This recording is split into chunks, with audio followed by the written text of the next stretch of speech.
नमस्कार प्यारे विद्यार्थियों। देखो साथियों, आ जाइए वापस। हमारा जो चैप्टर 2 है रीजनिंग का, कोडिंग डिकोडिंग का, वो कंप्लीट हो गए। उसके 6 टाइप मैंने 6 टाइप के 2 वीडियो में 15-15, 14-14 मिनट की वीडियो हैं, उनमें मैंने कंप्लीट करवा दिया है। अब जो बच्चा है वो है कि उनके प्रश्नों के अभ्यास, यानी कि कैसे टाइप के प्रश्न आपको आ सकते हैं एग्जाम में, उनका क्या तरीका है करने का और किस प्रकार से प्रश्नों को बेहद सरल बना सकते हैं आप। तो देखिए, पहला जो प्रश्न मैंने इस पर लिखा है वो लिखा है कि यदि किसी कोड में फॉर्म को ERQP लिखा जाए तो उसी कोड में क्लीन को क्या लिखा जाएगा। देखो, ये कूट भाषा है, मैंने आपको बता दिया है। कोडिंग डिकोडिंग वो है कि एक आदमी दूसरे आदमी से जो बात करे सिर्फ वो ही समझे उस भाषा को, तीसरा आदमी नहीं समझ पाए। वो ही कूट वाचन और कूट लेखन की प्रक्रिया है, जो कि आपका टॉपिक का नाम है। तो देखो, ये फॉर्म को क्या बोल रहा है, FORM ERQP। इसको किस हिसाब से इसने लिखा है उसी हिसाब से आपको लिखना है CLEAN को। तो देखो, आप मेरी बात सुनो, E के बाद में F आता है ABCD में, आता है कि नहीं आता है। O के P और Q आप तीसरे नंबर पर आता है। Q के बाद में R आता है कि नहीं आता है। M N O P, यानी कि अगर आप एक सीरियल में देखें ना इनको, तो इससे एक कम है, ये 3 ज्यादा है, ये एक कम है और ये 3 ज्यादा है। यही व्यवस्था अपनानी है। E के बाद में F आता है, O के 3 बाद में R आता है, Q के बाद में R आता है और M के 3 बाद में P आता है। तो आप इसी प्रकार से यहां लिखेंगे। देखो, E के बाद में F आता है तो C किसके बाद में आता है, B के बाद में। किसके बाद में आता है, B के बाद में। उसके बाद में आप इस पर आओ तो फिर O के बाद में देखो P Q R, तो L के बाद में M N O, L के बाद में, L के 3 बाद में क्या आता है, O आता है। और यहां एक कम में क्या आता है, B आता है, यानी C से पहले कौन सा अक्षर है वो, और T से पहले कौन सा अक्षर है, D। देखो, -1 +3, फिर यहां क्या आएगा -1, फिर क्या आएगा +3, तो ये आ जाएगा BC और D, BC और D। अब क्या आ जाएगा फिर यहां -1 और N से पहले क्या आता है, M, तो ये आ गया BODDM। इस प्रकार से ये हो गया इसका सॉल्यूशन। ये देखो क्या लिखा है, CLEAR, इसको लिखा है 5 6 7 8 4 और SPARE 9 0 8 4 और 7। अब गौर से देखिए, इन दोनों में कोई अक्षर मिल रहा है क्या। देखो, A मिल रहा है, A को 8 है, यहां भी क्या है 8 है। R को 4 है, यहां भी R को क्या है 4 है। E को 7 है, E को क्या है 7, यानी कि जो अक्षर है उसके जस्ट नीचे उसका कोड दे रखा है इसने। अब आपसे पूछा क्या है, SCULPTURE,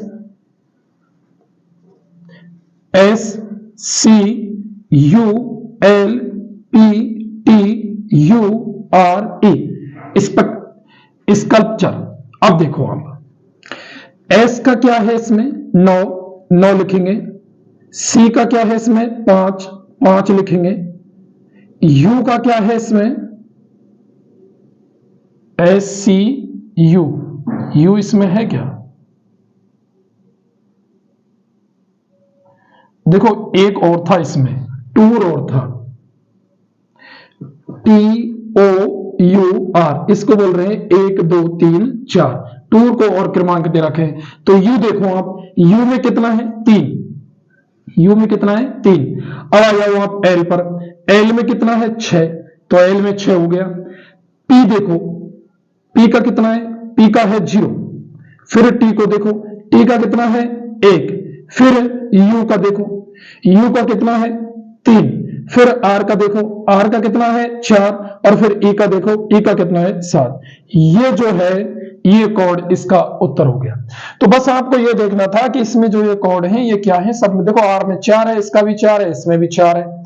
फिर E में देखा था, E का इसमें 7 है, इसमें भी E का 7 है, यानी कि सब में सेम दे रखे। C का इसमें 5 है और इसमें तो C है ही नहीं, तो इसका सी का 5 ही हो जाएगा।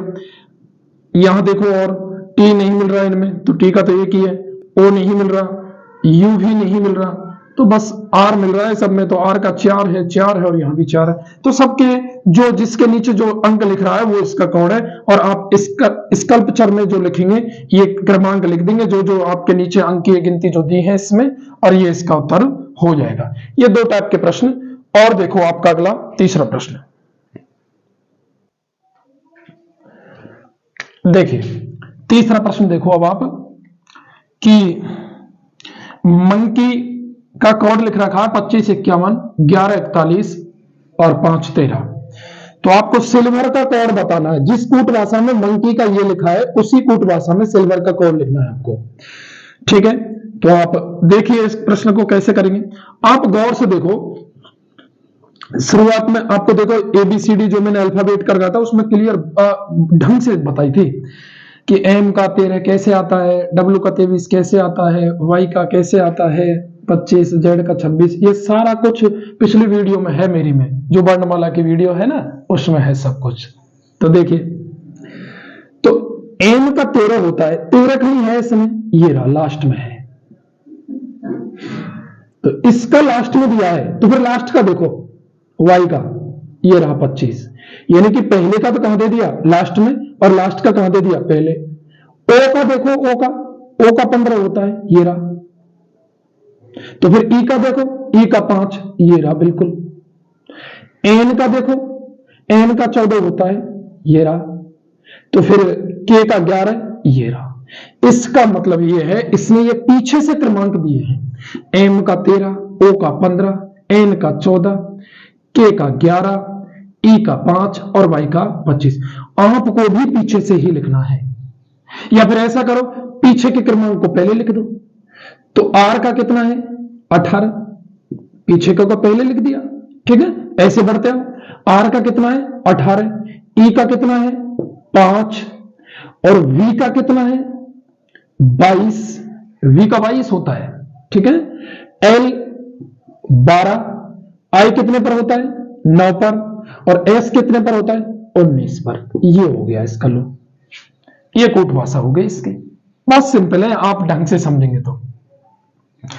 और वैसे भी देखो ये सब चीजें जो मैं लिख रहा हूं ना 18, 52, 21, 29 और 19, ये सब चीजें नॉर्मली ऐसे ध्यान रहेंगी। आपको इनके बारे में अभ्यास करना पड़ेगा, और अभ्यास जब आप इन पर करोगे ना बिल्कुल बहुत गहराई से समझ विकसित हो जाएगी आपको, और नॉर्मली आपके ये ऐसे याद हो जाएंगे, ठीक है।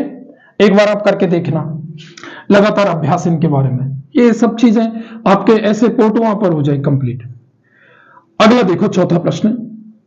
देखो सीधी सी बात है, अभ्यास एक बहुत बड़ी चीज है। अभ्यास यदि आप इनका करोगे ना तो जितनी चीजें ये मुझको सरल लग रही हैं उतनी आपको भी लगेंगी, क्योंकि सीधी सी बात है कि आप यदि आज पढ़ रहे हो, आज यदि आप पढ़ रहे हो तो आप उस हिसाब से पढ़ो कि ये कल मेरा एग्जाम है। कल आप एग्जाम के हिसाब से यदि आज की पढ़ाई करोगे ना तो निश्चित रूप से ये सॉल्यूशन कंप्लीट रूप से आराम से होंगे। क्योंकि किसी कवि ने एक लाइन कही है कि पढ़ना है तो ऐसे पढ़ो जैसे उसी से जीना हो, पढ़ना है तो ऐसा पढ़ो जैसे उसी से जीना हो, और जीना है तो ऐसे जियो जैसे कल ही दुनिया से जाना हो। तो उसी प्रकार से आपको पढ़ाई करनी है कि एस का ये 18, 5, ये क्रमांक जो मैं बता रहा हूं आपको, ये बहुत सिंपली आ जाएंगे, आपके जुबान पर रट जाएंगे, ठीक है। एक बार आप अभ्यास करके देखिए, अभ्यास आविष्कार की जननी होती है प्रिय दोस्तों। आ जाइए वापस प्रश्न पर। देखो तो देखो ये मून लिख रहा है इसमें, मून एम का क्या है डी, ओ का क्या है एफ, ओ का एफ, एन का ई। देखो एन और ई में बहुत फर्क है, ये एन ई का विपरीत भी नहीं है, और इनमें अंतर भी बहुत है। अंतर में देखो तो देखो एन और एफ में बहुत है, और एफ में, एन और ई में बहुत है, और एफ में बहुत है। तो एन का वैसे जो क्रमांक होता है ना वो होता है 13, कितना होता है 13, और ओ का क्रमांक 15, इसका भी क्रमांक 15, और एन का कितना होता है 14। अब गौर से देखिए इनके कहीं योगफल, अंतर, गुणनफल ऐसा तो नहीं है। 3 और 1 4, और 4 क्रमांक होता है डी का। एफ का लिख लो आप 6, इसका भी 6 और इसका 5। देखो 5 और 1 6, 5 और 1 6, 4 और 1 5। इसका मतलब इनके जो क्रमांक थे उनका योगफल किया हुआ है एक नीचे के जस्ट जो कॉर्ड लिखे हैं। तो इसी भाषा में इसको लिखना है। तो आप आ जाइए, एल को कितना लिखते हैं 12, आई को 9, जी को कितना लिखते हैं, जी को लिखते हैं 7, जी को कितना लिखते हैं 7। देखो इस जी को ऐसे ध्यान करना आप, तो इसमें 7 लग रहा है। एच को 8 और टी 20 20, 2 और 1 3, 2 और 1 कितना हो गया, देखो टोटल करेंगे योगफल तो 3, 9 का 9, 7 का 7, 8 का 8 और 2 और 0 2।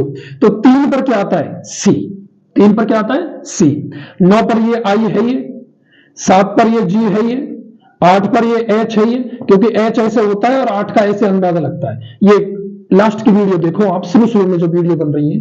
और T20 2 0 2 और 2 पर आता है बी, तो इसका हो जाएगा CIGHB, ये कॉर्ड हो जाएगा इसका इसी भाषा में।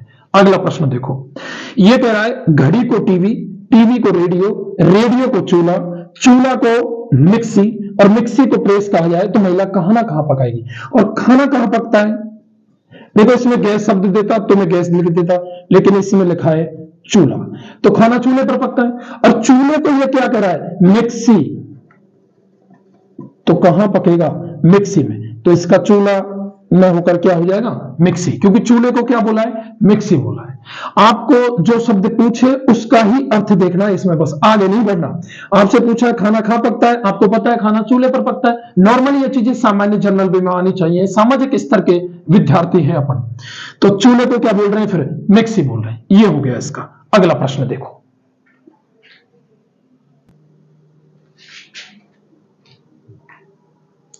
देखिए छठवां प्रश्न है, 453 का अर्थ दे रखा है पेन्स आर न्यू, 362 का अर्थ दे रखा है बॉयज आर यंग, 598 का अर्थ दे रखा है बाई न्यू क्लॉथ्स। और आपसे अर्थ पूछा है सिर्फ पेन का, ये इनके कौन है।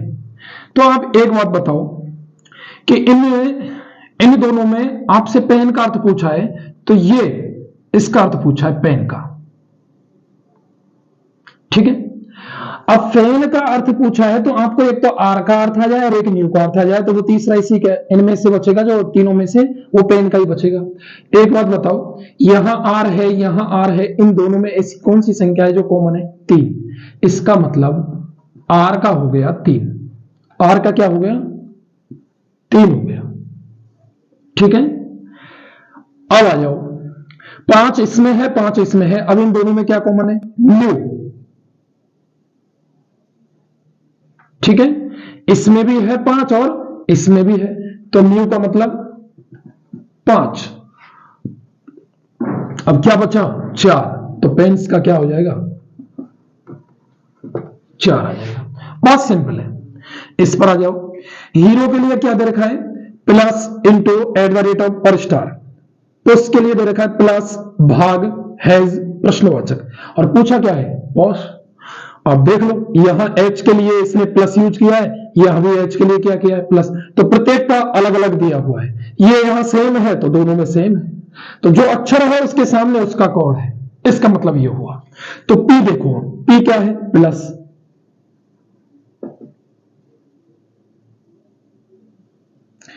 नहीं ये ऐसे होगा, ये प्लस होगा और ये यहां सॉरी ये एच पीछे है तो इसके लिए प्लस यहां यूज किया करेगा ये। तो पी क्या है प्रश्नवाचक, तो पी को क्या लेंगे प्रश्नवाचक। यू, तो यू के लिए क्या है भाग, यू है ही नहीं है। ओ देखो, ओ हीरो में है तो ये है स्टार। फिर देखो एस, एस के लिए तीसरे नंबर पर क्या है हैज। और अब देखो आप एच, अब एच के लिए दोनों जगह क्या है प्लस, तो ये हो गया प्लस, तो ये हो गया प्रश्नवाचक स्टार हैज और प्लस, ये इसका कूट हो गया।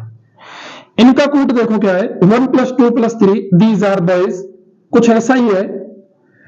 1 + 3 + 4 boys are naughty, 1 + 4 + 5 naughty boys sing. तो आप एक बात बताओ, आपसे अर्थ पूछा है नोटी का, नोटी कहां है नोटी यहां भी है और नोटी यहां भी है, यानी कि इन दोनों में सेम एक एक भी है और चार चार भी है। तो अभी फाइनल नहीं कर सकते, लेकिन चार यहां नहीं है, एक यहां है, तो एक एक एक, तो तीनों में क्या कॉमन है?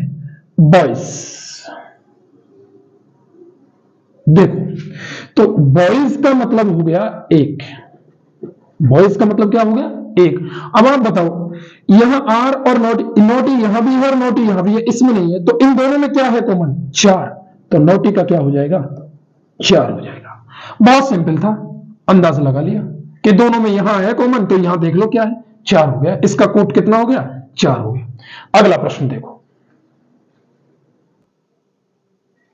देखिए 9वां प्रश्न, CID को 106 लिख रहा है और आपसे क्या पूछ रहा है?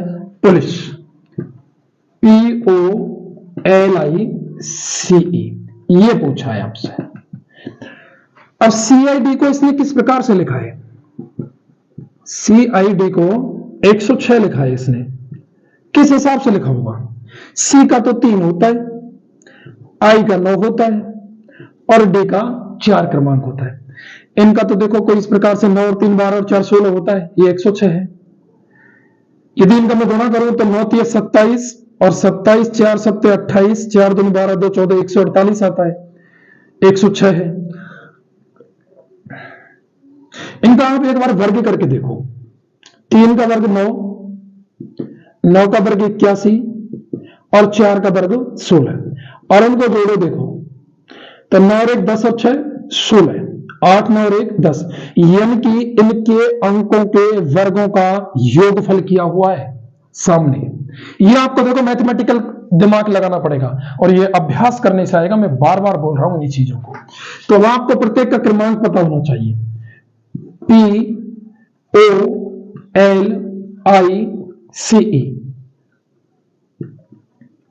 अब P का कितना होता है? 16। P का कितना होता है? 16। O का 15, L का 12, I का 9, C का 3 और E का 5। वर्ग किया है सबका, वर्ग करो और टोटल करो, वर्ग करो और टोटल करो। अब 16 का वर्ग 256, 15 का वर्ग 225, 12 का वर्ग 144, 9 का वर्ग 81, 3 का वर्ग 9 और 5 का वर्ग कितना? 25।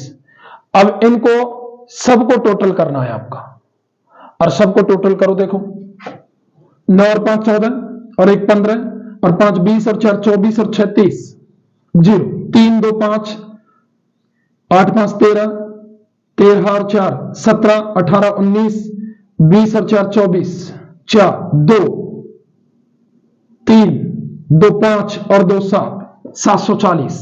इनका टोटल कितना हो जाएगा? 740। अब आ जाओ इस पर। मेन को क्या लिखा है इसने? मेन को लिखा है 182। किस हिसाब से लिखा होगा? एम का होता है 13, ए को 1 होता है और एन का होता है 14। इनका योगफल भी नहीं हो रहा, 13 13 26 27 28 हो रहा है, जबकि ये तो कितना है? 182। इनको हम ऐसे लिखें तब भी नहीं, माइनस में तो आ ही नहीं सकता। अब इनका वर्ग करें तो 13 का वर्ग 169 हो जाता है, ये तो 182 है, इसके बहुत नजदीक है। 14 का 196 हो जाता है, बहुत ज्यादा हो जाएगा। अब आप इनका फिर क्या कर लो? गुणा कर लो। देखो आप गुणा करके 14 इंटू 13 करो, 13 चौका 52 और 13 और 5 18, ये देख लो गुणा आ रहा है। क्या आ रहा है? गुणा। तो अब इसने क्या बोला है? राम को क्या लिखेंगे? आर का कितना है? 18, ए का 1, एम का 13, यानी कि इनको आपस में क्या कर दो? गुणा। 18 एकम 18 इंटू, और देखो 13 अंठे 104, 10 13 और 10 कितने हो गए? 23, 234। ठीक है, इस हिसाब से आ जाएगा। तो इस प्रकार से ये आपके 10 सवाल हुए पूरे कंप्लीट, और अब ये कंप्लीट चैप्टर हो गया। इसके बाद में कल हम एक नया टॉपिक स्टार्ट करेंगे। उसके लिए चैनल को सब्सक्राइब करें, वीडियो को लाइक करें और बेल आइकन के बटन को दबाना नहीं भूलें, जिससे कि आपको आने वाली वीडियो का नोटिफिकेशन समय पर प्राप्त हो सके। धन्यवाद मित्रों, प्लीज सब्सक्राइब माय चैनल।